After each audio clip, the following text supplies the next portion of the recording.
now tonight takes on his fellow Australian. Okay, 28 to 36 on the age of Sam Greco, one of the older fighters. 6'3", 6'2", very close there. 250 to 242 on the weight, 8-pound advantage for Peter Graham. And the KOs, 20 for Peter Graham, 11 for Sam Greco. Reflecting mostly the greater experience that Peter Graham has had. The more fights, 26 total wins to 18 for Sam Greco. Emerging from the Dragon Gate, Peter Graham!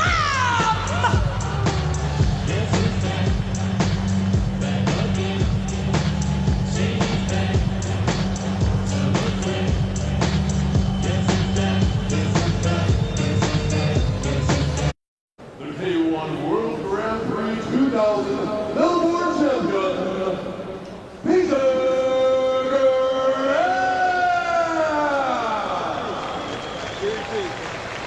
and in the red corner, at 188 centimeters, 110 kilograms, the K1 World Grand Prix 1998 third place winner,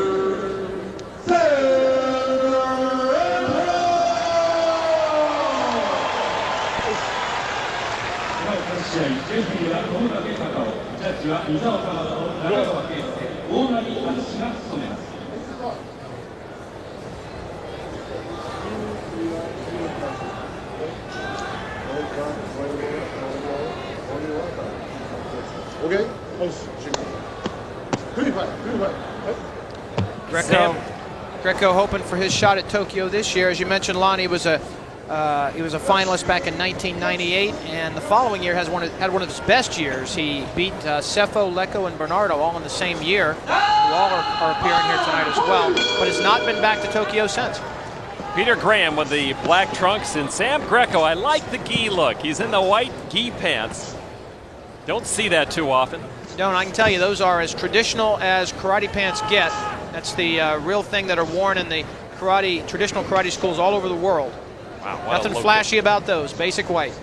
Already the strength of Greco shown there with a snap kick to the lower left leg of Peter Graham. I think the big question here is how much Sam Greco's got left in his career at 36 years old. Very, very distinguished track record, but a guy like Peter Graham, 28 years old, is on the way up, and he's hungry.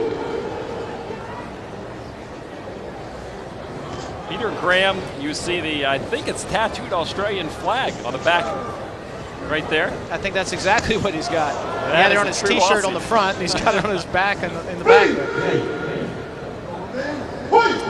Good looking Greco. He wears his battles proudly on his face.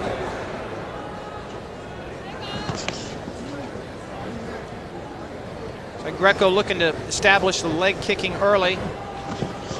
Graham trying to go up top.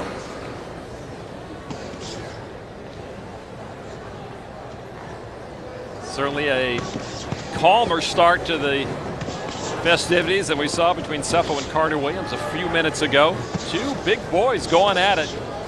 Graham in the black trunks, 250 pounds. Greco, 242, but it's Greco as the bigger man pinned against the ropes. We've been told these stars on the back of Peter Graham are representative of the Southern Cross, those 4 stars. Being worn for coming inside and holding. Oh, Greco with some Big bombs he's throwing. Big, don't hit on the break. And being warned by the referee, Mr. Onari, for elbows and for the head.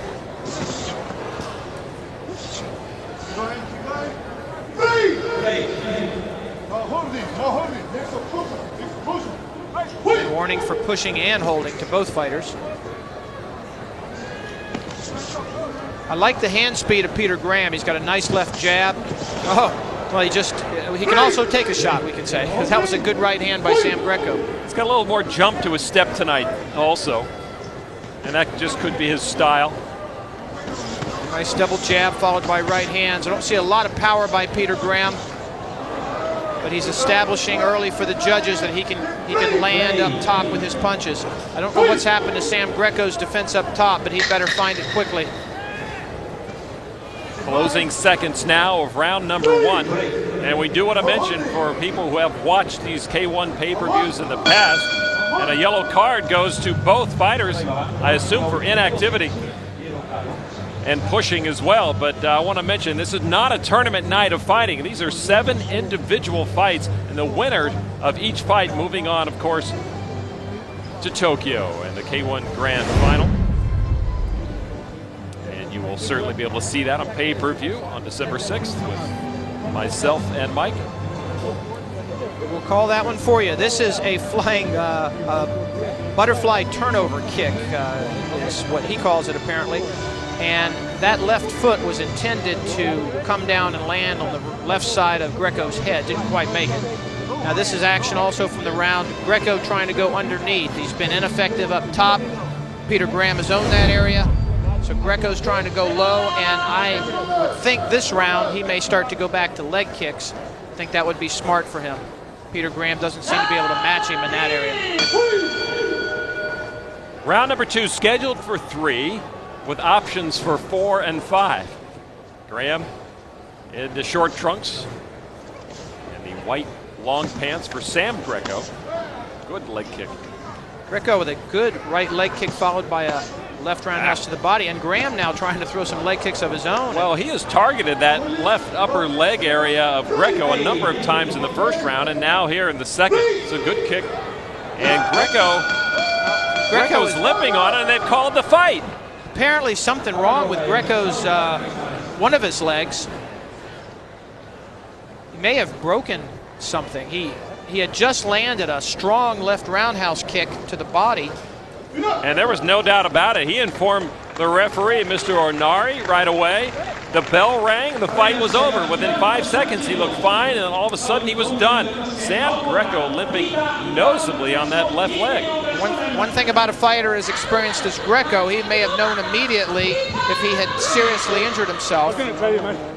Just do it and stop this. All right, well, 30 seconds into round 2.